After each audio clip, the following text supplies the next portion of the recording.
Hello students, Laplace transform में आज हम कॉन्वोल्यूशन थ्योरम के बेस पे एक इंपॉर्टेंट न्यूमेरिकल सॉल्व करने वाले हैं। So I hope you are ready with your pen and paper. So without wasting much time let us start this video. तो सबसे पहले तो ये कॉन्वोल्यूशन थ्योरम क्या है वो देख लेते हैं।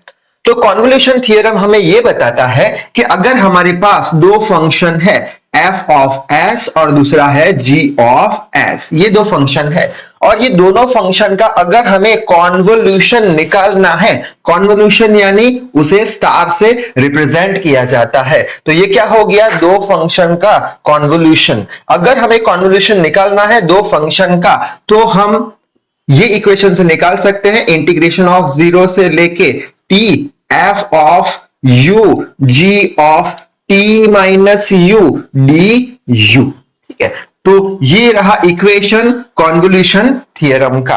तो ये इक्वेशन हमें याद रखना होगा अगर हमें कॉन्वोल्यूशन थ्योरम के न्यूमेरिकल सॉल्व करने हो तो सिंपल इक्वेशन है f ऑफ s एक फंक्शन, दूसरा फंक्शन g ऑफ s, दोनों के बीच का कॉन्वोल्यूशन अगर निकालना है तो कैसे निकालोगे, इंटीग्रेशन 0 टू t ले लोगे, f of u g of t minus u du करने पर इसका आंसर हमें कॉन्वोल्यूशन का दो फंक्शन के बीच का मिल जाएगा। अब न्यूमेरिकल देखेंगे तो और अच्छे से समझ में आएगा। तो फर्स्ट न्यूमेरिकल यहां पे लिखा है apply convolution theorem to evaluate L inverse यानी Laplace inverse 1 upon S square into the bracket s minus 1। ठीक है, तो स्टार्ट करते हैं। इसका इनवर्स लाप्लास निकालना है हमें और किसका यूज करना है, कॉन्वोल्यूशन थ्योरम का, जो कि यहां पे देख लिया। कैसे स्टार्ट करें, तो यहां पे पहले लिख लेते हैं L inverse 1 upon S square s minus 1। ठीक है, which is equals to L inverse, इसे हम ऐसा लिख सकते हैं 1 upon S square into 1 upon s minus 1। ठीक है, सेपरेट कर दिया और कुछ किया नहीं। सो L इनवर्स सेपरेट कर दे 1 अपॉन एस स्क्वायर और यहां पे कॉन्वोल्यूशन लगा देते हैं। ठीक है, सेपरेट कर रहे हैं L inverse 1 upon s minus 1, ऐसे भी हम लिख सकते हैं, सेपरेट कर दिया। अच्छा, विच इज इक्वल्स टू, अब ये जो L इनवर्स 1 अपॉन s है उसका वैल्यू कैसे ढूंढे, तो हम पढ़ चुके हैं कौन सा, कि अगर हमें Laplace of t raise to n का निकालना है, ठीक है, तो कैसे हम निकालते थे, तो हम बोलते थे इसका होता था n factorial divided by s raise to n plus 1।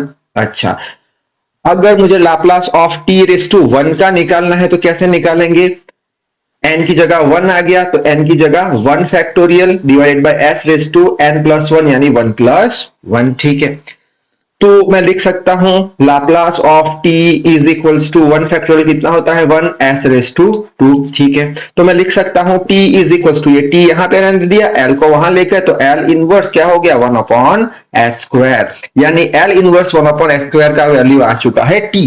तो L inverse 1 upon s square का वैल्यू हम लिख लेंगे t, ये कॉन्वोल्यूशन का साइन लगा दिया। अच्छा, अब इसका वैल्यू ढूंढना है L inverse 1 upon s minus 1, तो उसके लिए हम क्या पढ़े हैं, उसके लिए हमने देखा था L e raise to a t, Laplace transform of e raise to a t का क्या होता था 1 अपॉन s माइनस ए होता था। ठीक है, अच्छा, अब यहाँ पे 1 अपॉन एस माइनस ए जैसा कुछ दिख रहा है, एस माइनस ए यानी ए का वैल्यू कितना है 1 है, यानी यहाँ पे ए का वैल्यू कितना है 1 है, तो मैं लिख सकता हूं ई रेस टू टी, ए का वैल्यू 1 ले लिया तो यहाँ पे क्या हो जाएगा एस माइनस 1 हो जाएगा।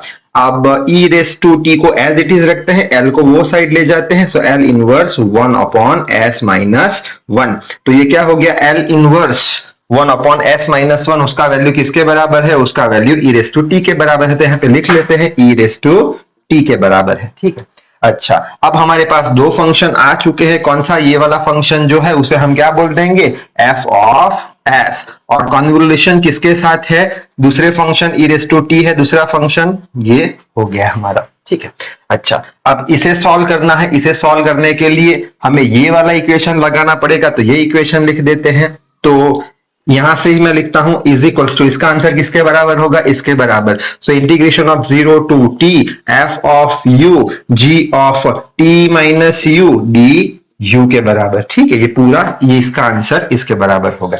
ठीक है, which is equals to integration of 0 to t. अब क्या करें, एफ ऑफ यू चाहिए, हमारे पास तो क्या है, एफ ऑफ एस है, किसके बराबर है, टी के बराबर है। तो एफ ऑफ यू चाहिए तो क्या करेंगे, टी की जगह यू रख देंगे, टी की जगह यू रखेंगे तो एफ ऑफ यू कितना आ जाएगा, यू के बराबर आ जाएगा। ठीक है, into g of t minus u, हमारे पास क्या है, जी ऑफ एस है जिसका वैल्यू ये है। अब टी माइनस यू चाहिए तो जी ऑफ एस में क्या करेंगे, टी की जगह पे टी माइनस यू रख देंगे, टी माइनस यू रखने पर क्या मिलेगा, जी ऑफ टी माइनस यू। ठीक है, तो क्या करेंगे, जी ऑफ टी माइनस यू ढूंढने के लिए टी की जगह पे टी माइनस यू, तो क्या आ जाएगा, e raise to t minus u, बचा क्या, डी यू। ठीक है, आगे बढ़ते हैं, which is equals to integration of 0 to t u. अब ये ई रेस टू टी में लिख लो, into e raise to minus u लिख लो, एक ही बात है। ठीक है, अच्छा आगे बढ़ते हैं थोड़ा, विच इज इक्वल्स टू, ये कॉन्वोल्यूशन ढूंढ रहे हैं हम इसका। ठीक है, अब यहां पे इंटीग्रेट कराना है किसके रिस्पेक्ट में, यू के रिस्पेक्ट में। अब यू के लिए e raise to t, t वाली टर्म तो कांस्टेंट, तो टी वाली टर्म इंटीग्रेशन के बाहर, so e raise to t integration of 0 to t, बचा क्या यहाँ पे बचा u बचा, और साथ में क्या बचा, e raise to minus u, और लास्ट में d u, which is equals to e raise to t. अब क्या करना पड़ेगा, इंटीग्रेशन के लिए कौन सा रूल अप्लाई करेंगे, u इंटू वी वाला रूल। तो इंटीग्रेशन का u इंटू वी वाला रूल क्या बताता है, अगर याद हो तो पहले तो बोल देंगे, पहला टर्म एज इट इज लिख लिया, दूसरे टर्म का integration e raise to minus u का e raise to minus u, और यू के साथ जो एक्स्ट्रा टर्म है वो डिवाइड करते थे, -1 आ गया। ठीक है, बाद में माइनस साइन लगानी है हमें अकॉर्डिंग टू रूल। फिर क्या करेंगे, ये जो फर्स्ट टर्म है उसका differentiation with respect to u, तो यू का differentiation with respect to u कितना आ जाएगा, 1 आ जाएगा। ठीक है, अच्छा बाद में ये जो टर्म है इसका वापस से इंटीग्रेशन करना है, तो इसका वापस से इंटीग्रेशन कैसे करें, ई रेस टू माइनस यू का e raise to minus u का e raise to minus you, नीचे -1 तो है, अब e raise to minus u का e raise to minus u, और यू के साथ जो एक्स्ट्रा टर्म है वो डिवाइड भी तो करनी पड़ेगी, तो -1 आ जाएगा। ठीक है, अच्छा तो ये इंटीग्रेशन हमारा हो चुका है, लिमिट रख देते हैं 0 से लेके t तक। ठीक है, which is equal to e raise to t, अब ये माइनस यहां पे लगा देते हैं, e raise to minus u, फिर ये माइनस माइनस प्लस हो जाएगा, यहां पे बचेगा minus e raise to minus u, 0 से लेके टी। अब upper limit minus lower limit कर देते हैं, अपर लिमिट यानी u की जगह पहले t रखेंगे, तो यहां पे रखते हैं माइनस u की जगह t, तो minus t e raise to u की जगह t। ठीक है, माइनस ये वाला e u की जगह t, तो ये माइनस u है तो माइनस t, अपर लिमिट हो गई।